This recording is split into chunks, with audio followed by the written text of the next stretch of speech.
Hey everybody, today I want to do a video talking about how to dress your chainsaw bar. Let's just get right to it. Hey everybody, welcome to Good Day Farm. Thanks for watching the video.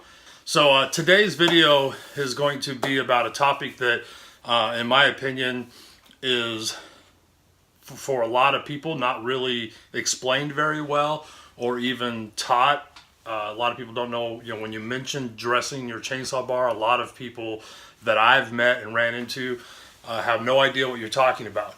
So I'm doing this video, I guess, to just try and help people understand what it is that's being talked about. There's a lot of different ways you can dress your chainsaw bar. So by no means am I trying to say this is the only way to do it, that this is the right way or anything like that.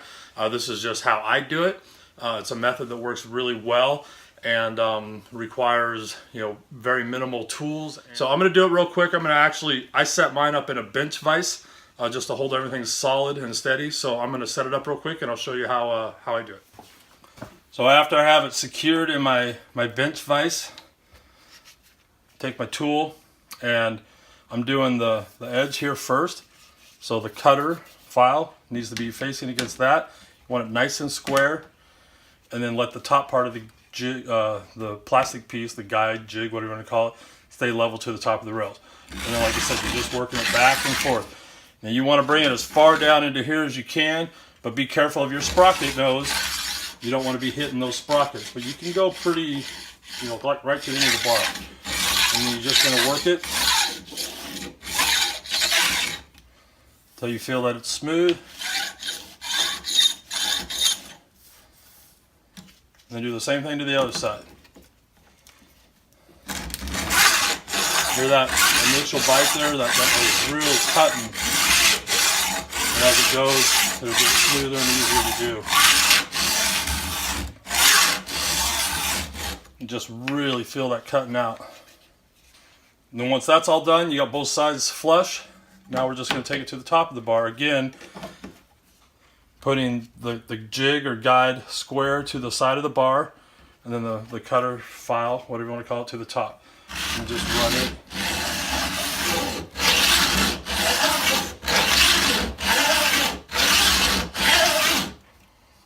That's really all there is to it.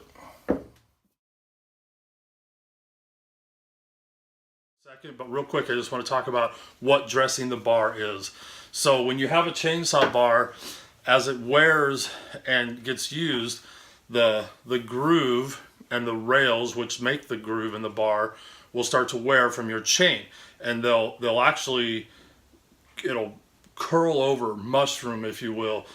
It can get bad enough to where that gap can actually start to spread open, and that's when you've let it go too far. There is a way to fix that, and we'll do that in another video, but today we're just talking about dressing the bar.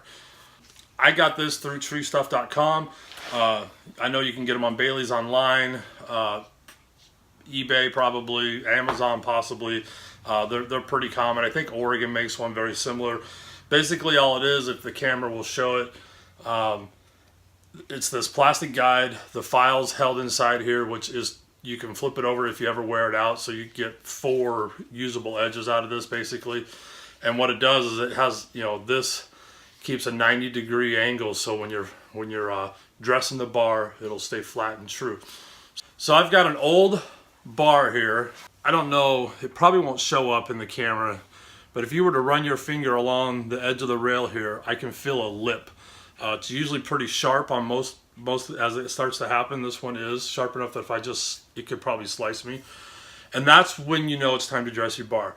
So this bar isn't completely shot from that aspect. But it's definitely got uneven wear. For the purposes of the video, when you dress the bar, you're taking your file. Now, like I said, there's several different ways of doing this. You can do it with a hand file, just file it down. You can use belt sanders, or I'm sorry, not belt sanders, disc sanders, like the kind where it's held upright and has a table. They do make a bar grinder, a machine specifically for this. I mean, there's just countless ways of doing it. But what you try to do is you want to knock the edge off of this part of the rail first, and then you're going to go across the top to make sure they're level. Because if you have one rail higher than the other, that'll cause your chain to ride crooked and therefore cause more excessive wear to the bar and chain, and also give you difficulties in your cut. A lot of the issues people have when their chain's cutting crooked is from a bad bar. So it can be from the chain too, but 9 out of 10 times in my experience, it's the bar. They've wore that bar and chain down so far that, you know, one rail's lower than the other, it's splayed a little bit, and it's just the chain's riding crooked.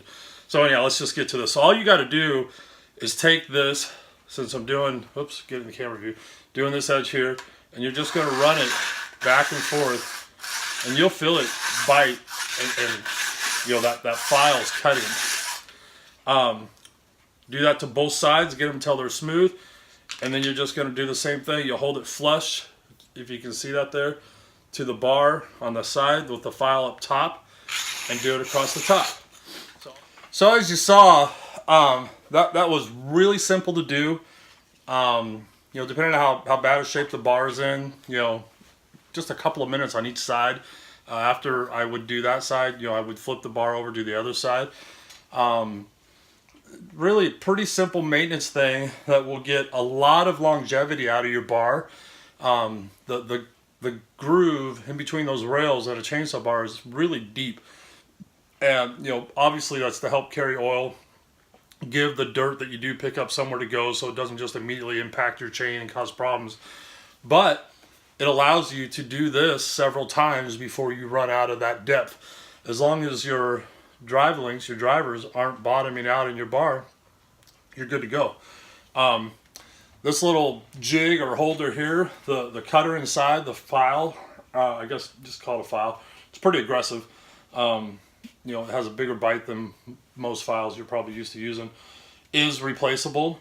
But like I said, you don't need to use one of these. You don't have to. You can just, if you got a big flat file, you can use that, no problem. You know, the hardest part I think would be making sure you're keeping it flat so you're not just rounding over that rail. But you know, if you can use a file, you'll be all right.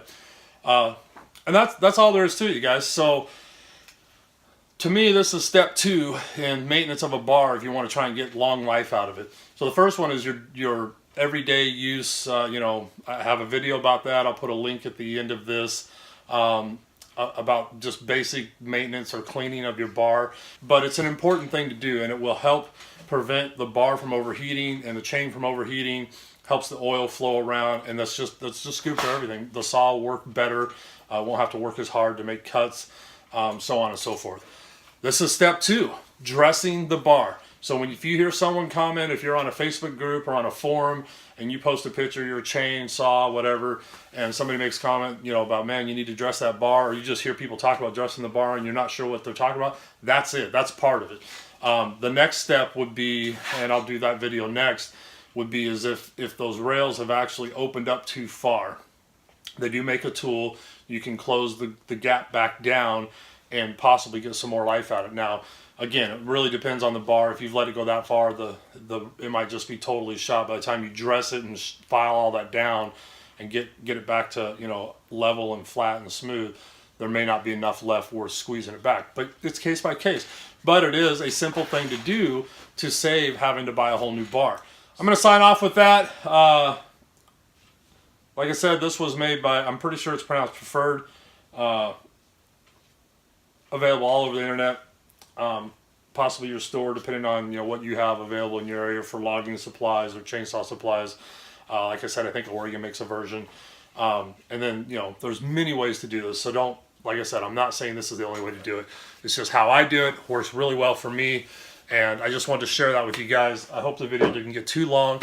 It's really, as you saw, it's a very simple, quick process. There's more talking about it than there is actually doing it. So with that, I'm just going to sign off here. Thanks for watching the video. You guys have a great day. Always be safe out there when you're using your chainsaws. Use common sense and take it easy. And we'll see you on the next video. Thanks again, you guys. Have a great one. Bye now.